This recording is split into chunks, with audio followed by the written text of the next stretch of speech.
நீங்க இந்த நியூஸை ஃபர்ஸ்ட் எடுத்துட்டு வந்து சொன்னதுக்கு ரொம்ப நன்றி. ஏன்னா அந்த குழந்தைய பத்தி சொல்றீங்களா பவானி?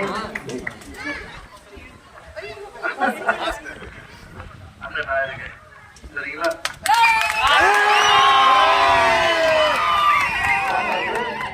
அந்த 7 லட்சம் இல்ல 8 லட்சம் ஆனா கூட என்னுடைய சொந்த செலவுல பாப்பாக்கு ஆபரேஷன் பண்ணிருக்கேன்.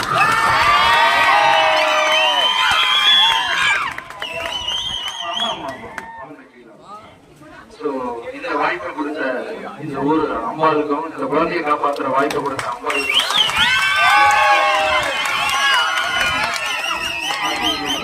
அவங்களுக்கும் என்னுடைய நன்றி தெரிவிச்சுக்கிறேன்.